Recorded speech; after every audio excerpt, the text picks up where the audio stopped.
Width of diffraction maximum. We suppose that in a linear crystal there are identical point scattering centers at every lattice point MA, where M is an integer.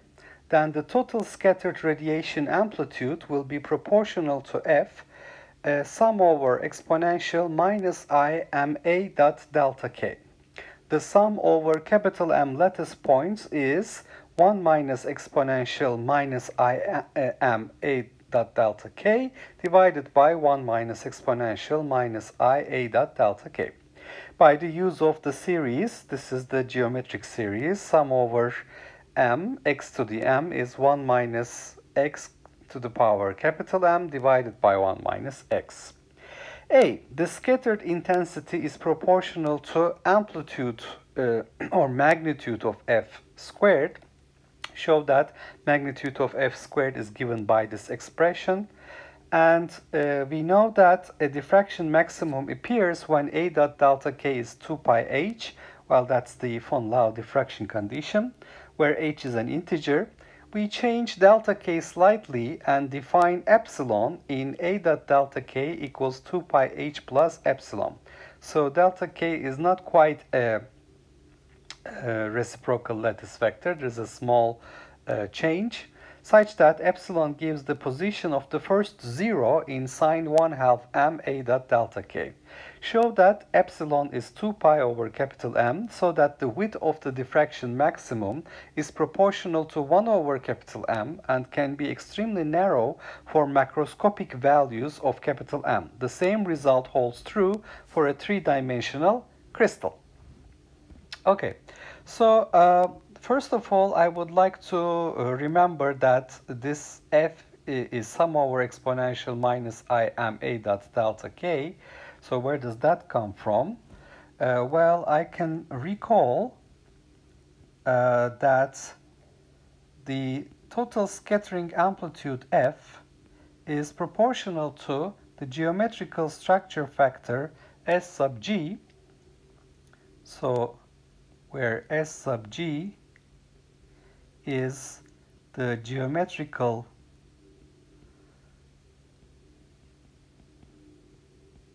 structure factor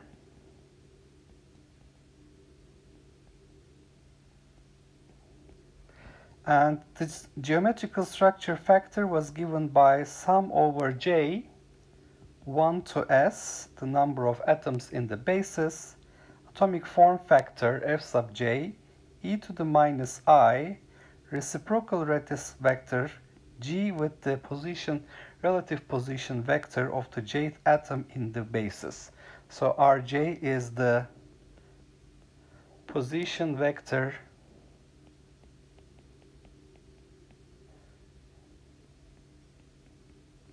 of the jth atom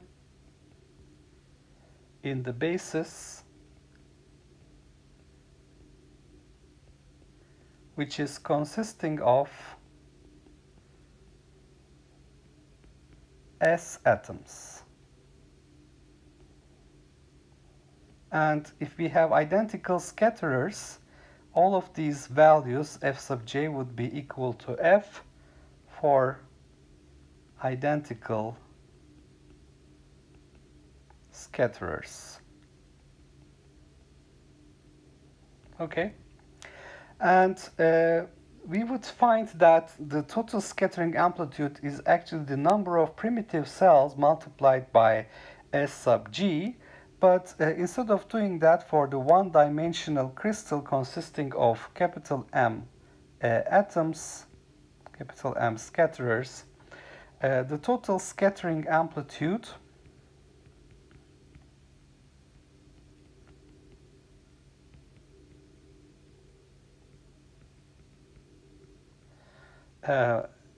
is proportional to, because we have to get the sum from contribution from all the scatterers, m equals 0 to capital M minus 1, F for identical scatterers e to the minus I delta K dot rho m. So the position vector of the mth atom. So instead of using this geometrical structure factor for the bases, we're basically calculating the contribution from individual scatterers for the whole lattice directly. So we have the position vector of the mth atom, rho m, given by an integer multiple of the basis vector A. And for a unity atomic form factor, since we're talking about a proportionality here, we can take this atomic form factor, common atomic form factor for all scatterers to be 1. We're going to find that so f is equal to sum m equals 0 to capital M minus 1 exponential minus I m times a vector dot product with the delta k. Okay, so this is what was suggested in the problem, and now we're going to define x to be exponential minus I a dot delta k, and we know that the absolute value of x is less or equal to 1. So this is going to give us the following summation: f is equal to sum m equals 0 to capital M minus 1, so we have capital M atoms, x to the power m. Now, it is suggested in the problem statement that this is given as 1 minus x to the power capital M divided by 1 minus x. This is a geometric series.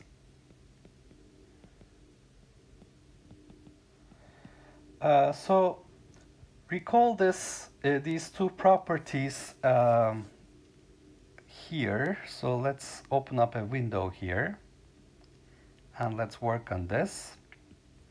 So if I have the following summation, 1 plus x squared all the way up to x to the capital M minus 1, I'm going to call the result A. Then I'm going to multiply this summation with x. So this is going to become x plus x squared plus x cubed all the way up to x to the m minus 1, x to the m. And this is x times a. Now you can see that if I subtract a from x times a, I'm going to get x to the capital M minus 1. And with that, a is going to be equal to capital x to the capital M minus 1 divided by x minus 1, which we can equivalently write as 1 minus x to the capital M, multiplying top and bottom with minus 1, divided by 1 minus x. So this is correct. So if we use this result, f is 1 minus x to the capital M, so it is 1 minus exponential minus I capital M a dot product with delta k divided by 1 minus exponential I a dot delta k. So it's minus I a dot delta k. So if I look at f squared, which is f complex conjugate multiplied with f, this is 1 minus exponential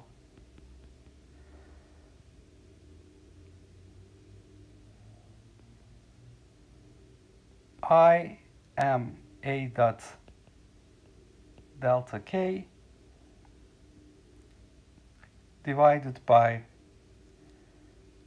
1 minus exponential I A dot delta K multiplied with 1 minus exponential minus I am A dot delta K divided by 1 minus exponential minus I A dot delta K. So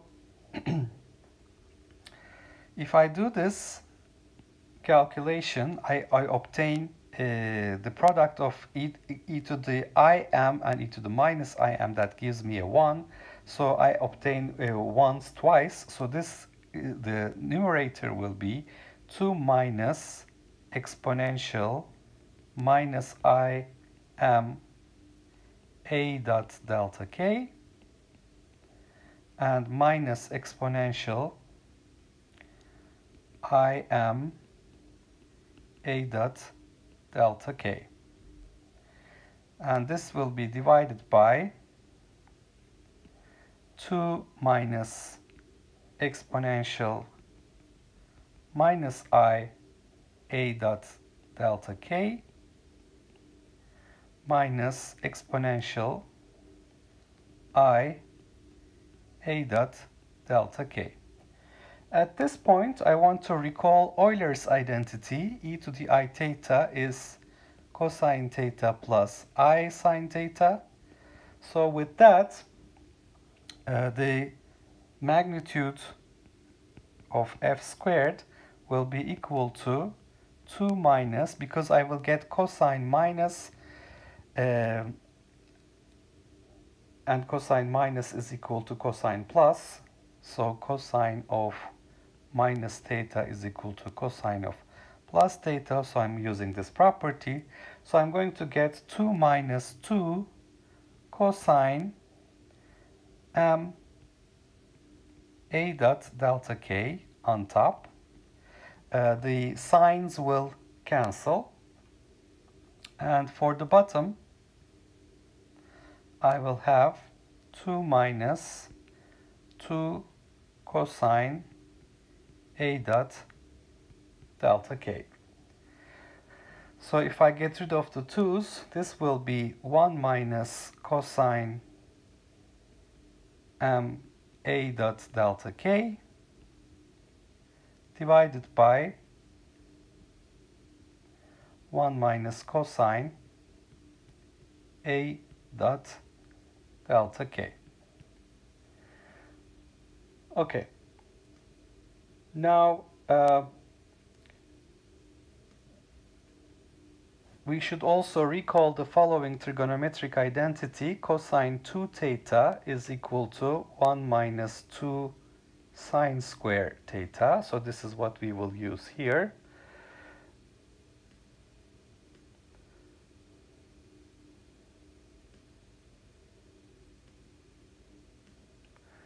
And if we use this property, we will find that 1 minus cosine theta will be replaced by, so 1 minus cosine m A dot delta K will be replaced by sine square m over 2 A dot delta K. And for the bottom, it will be replaced by sine square 1 over 2 A dot delta K. So we're using this identity. So f square is equal to sine square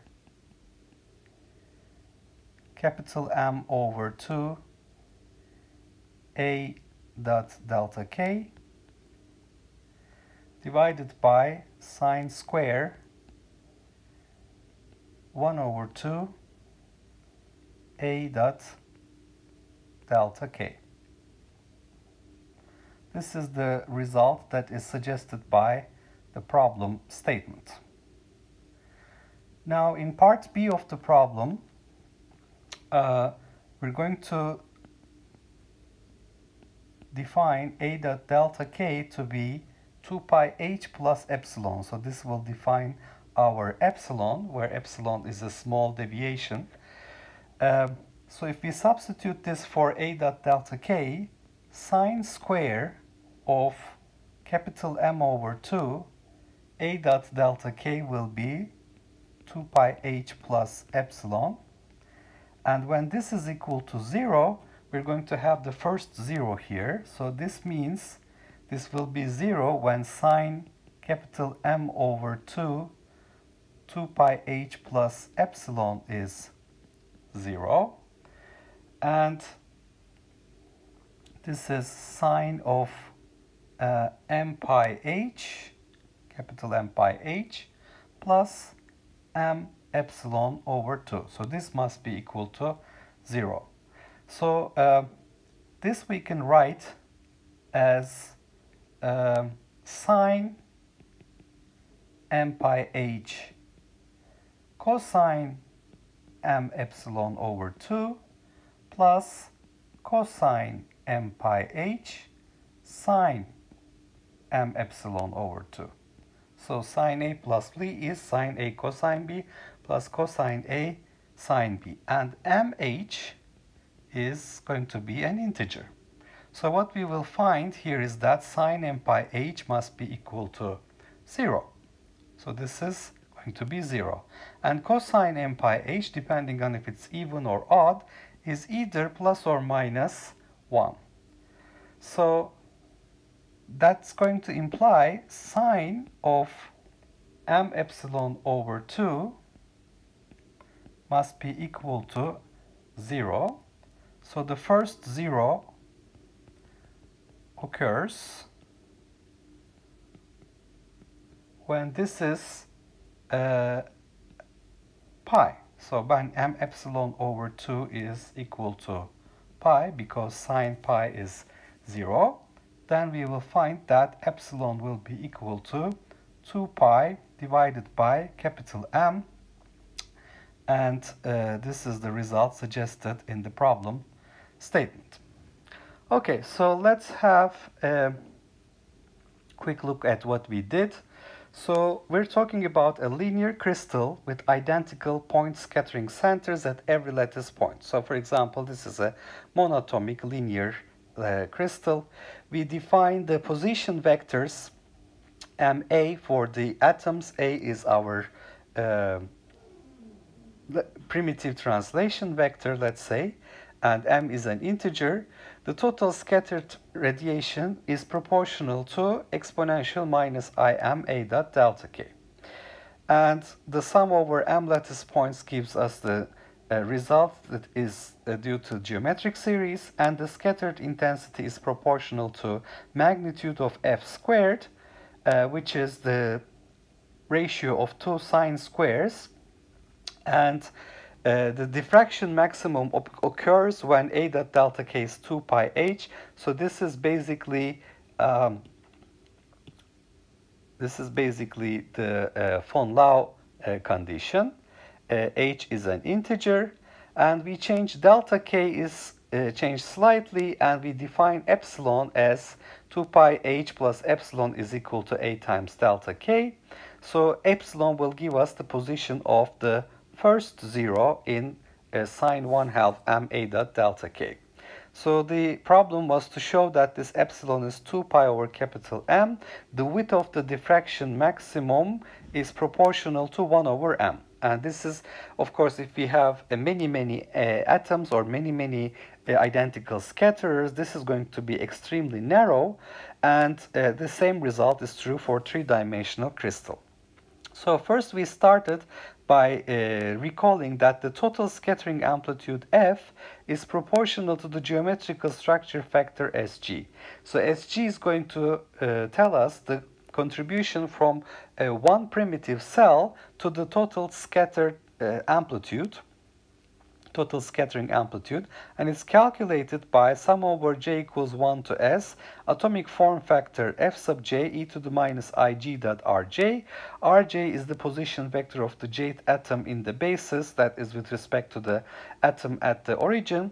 And the basis consists of s atoms, and these atomic form factors are same for identical scatterers. For capital M atoms, instead of using this geometrical structure factor, we can calculate the contribution from individual scatterers by adding them up. So sum over m equals 0 to capital M minus 1 f exponential minus I delta k dot rho m. And we can take f equals 1 because it's proportional to this. So that's what the problem statement says. So we use the geometric series to show that f is 1 minus exponential minus im a dot delta k divided by 1 minus exponential minus I a dot delta k. Then we look at magnitude of absolute value of f square, and it is basically 1 minus cosine m a dot delta k divided by 1 minus cosine a dot delta k. And because we have this half angle formula, cosine 2 theta equals 1 minus 2 sine squared theta, this is going to be replaced by the ratio of 2 sine squares. And that's the result suggested in part A. And when we have a dot delta k equals 2 pi h plus epsilon, for f squared to be equal to 0 for the first 0, this is going to define the diffraction width, maximum width.